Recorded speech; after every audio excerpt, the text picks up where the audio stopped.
যারা জঙ্গি বা যারা মাওবাদী হয় বা যারা টেরোরিস্ট হয় তাদের জীবন কিন্তু বেশি দিনের না। এটা কিন্তু তারা জানে যে আমাদের জীবন বেশি দিনের না, একদিন না একদিন আমাদের মরতেই হবে।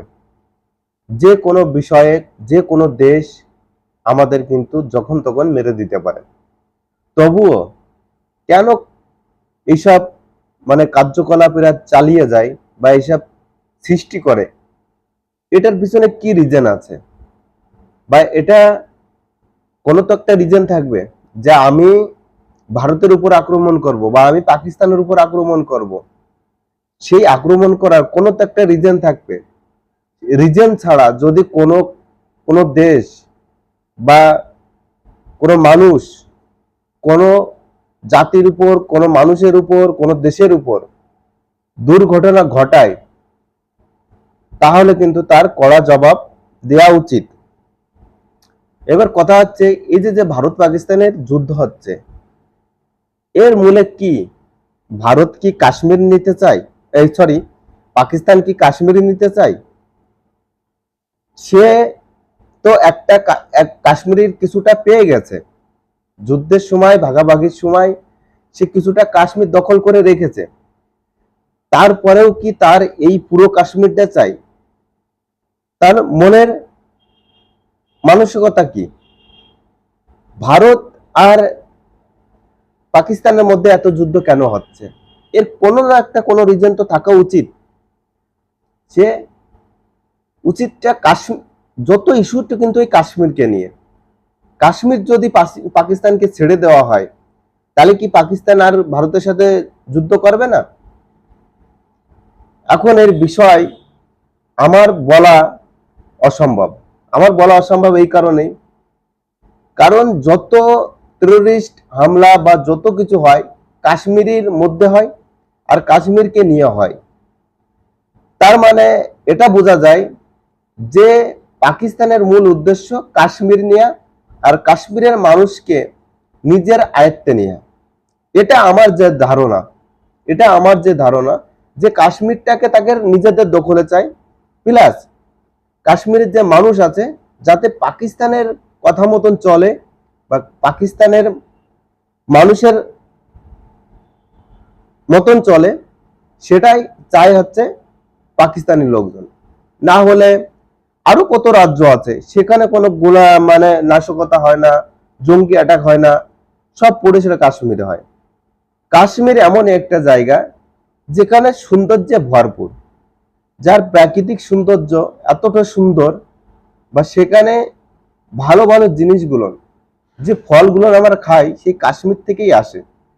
বেশিরভাগ কাশ্মীর ঠান্ডা এলাকায় কিন্তু এইসব সুন্দর সুন্দর ফলগুলো হয়।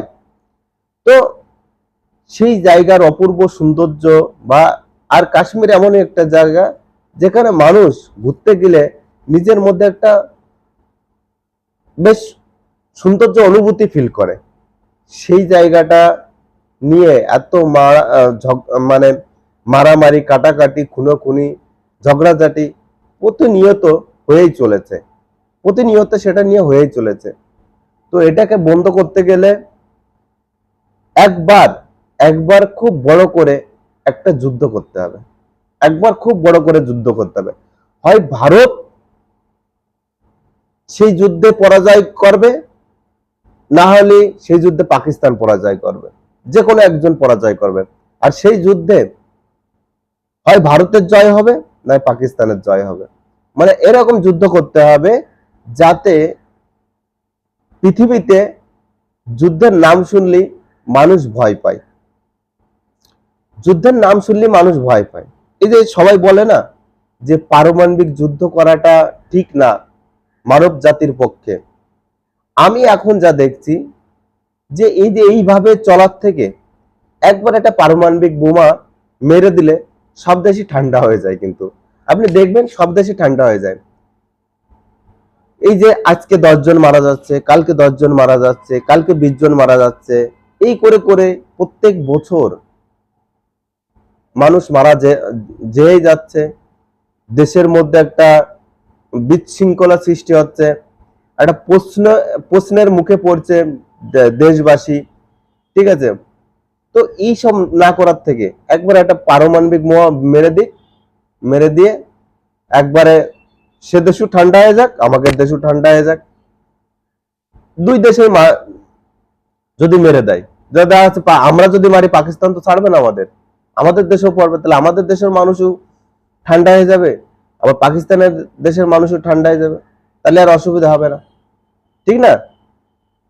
মানব জীবন নিয়ে যদি আমি একটু শান্তিতে ঘুমাতে না পারি, শান্তিতে থাকতে না পারি, সারা জীবন যদি অশান্তির মধ্যে থাকতে হয়, সেরকম ভাবে বেঁচে থাকার থেকে এই বড় বড় একটা পদক্ষেপ নেওয়া সব থেকে ভালো, বড় বড় পদক্ষেপ নেওয়া সব থেকে ভালো, ঠিক না?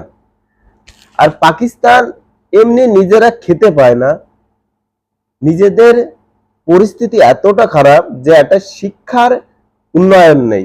আমাদের দেশের 4 স্টুডেন্টরা, 3 স্টুডেন্টরা যা জানে, ওই দেশের BA second year, BA first ইয়ারের ছেলেরা তাই জানে। এতটা নিম্নমানের লেখাপড়া সেই দেশে। তারপরে শুধু এই নাই, সেই দেশের মানুষের থাকার জায়গা নেই, একটা ঘর বাড়ি নেই ঠিক মতন, খাওয়ার মতন দুটো রুটি নেই, ঠিক আছে? জিনিসের দাম এত বেড়ে গেছে যে সেটা ভাষায় প্রকাশ করে। 1 কেজি চিকেনের দাম 800 টাকা, 1 কেজি চালের দাম 400 টাকা, এই 500-600 টাকা। তাহলে তো ভাবুন তো, একজন মানুষ আমাদের দেশে কত 1 কেজি চাল? 50 টাকা, 55 টাকা ভালো চাল। তাহলে ভাবুন তো কোথায় গেছে। তবুও সেই দেশের মধ্যে যে একটু নাশকতা বন্ধ হবে, সেটা তারা করতেই পারছে না, তারা করতেই পারছে না। অ্যাকচুয়ালি কি বলতো, এটা কিছুই না, এটা রক্তের দোষ। রক্ত আর ছোটবেলার থেকে শিক্ষা। আপনি জন্মানোর পরে যদি আপনি বন্দুকের মধ্যে শুয়ে থাকেন, বোমার মধ্যে শুয়ে থাকেন, তাহলে সেই বাচ্চাটা কি শিখবে? সেই বাচ্চাটাও সেইটাই শিখবে যে বন্দুক বোমা তৈরি হয় কি ভাবে, সেসব শিখে যাবে, তাই তো? কিন্তু আপনি যদি একটা বাচ্চাকে ছোটবেলার থেকেই পরিবারের সবাই পড়াশোনা করে, সেই পড়াশোনার মধ্যে রাখেন, সে পড়াশোনা শিখবে, সে ভালো কিছু শিখবে। পাকিস্তানটা পুরো হয়ে গেছে টেরোরিস্ট, ঠিক আছে? টেরোরিস্ট কান্ট্রি হয়ে গেছে পুরোটাই, কোথাও একটু ভালো মন্দ নেই। পাকিস্তানের মানুষকে ভালো বলবেন? 100 জনের মধ্যে যদি একজন ভালো থাকে, তাকে ভালো বলা হয় না, ঠিক আছে? যেমন 1 বালতি গরুর দুধের মধ্যে 1 ফুট গরুর চুনা হচ্ছে বিষাক্ত, ঠিক আছে? সেই দুধটাই নষ্ট করে দেয়। ওই 1000 মানুষের মধ্যে একজন ভালো মানুষ থেকে কোনো লাভ নেই, কারণ তার কথা কেউ শুনবে না, ঠিক আছে? তো এই যে মাসুদ আজহার টাজার আছে, আজকে দেখেছেন ওর কুকর্মের জন্য তার বোন মারা গেছে, তার ভগ্নিপতি মারা গেছে, তার মা মারা গেছে, তার বউ মারা গেছে, তার ছেলে মেয়েরা মারা গেছে, একজন মানুষের কুকর্মের জন্য। তাহলে তো ভাবুন তো, খারাপ কাজ করা ভালো না খারাপ? কিন্তু এটা অনেকে বোঝে না, ঠিক আছে? বোঝার চেষ্টা করে না, বুঝলে বুঝতে পারে কিন্তু বোঝার চেষ্টা করে না, আর যার জন্য এইসব সমস্যাগুলো হয়ে দাঁড়ায়।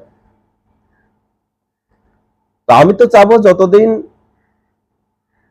ভারতের মধ্যে যদি এরকম হতে থাকে, বা এরকম যদি পাকিস্তান বন্ধ না করে, ভারত একটা পারমাণবিক বোমা পাকিস্তানে মেরে দিক, তারপরে আমাদের যা হয় হবে। সে আমরা মরি বাঁচি সেটা পরে দেখা যাবে, একটা পারমাণবিক বোমা মেরে দিক।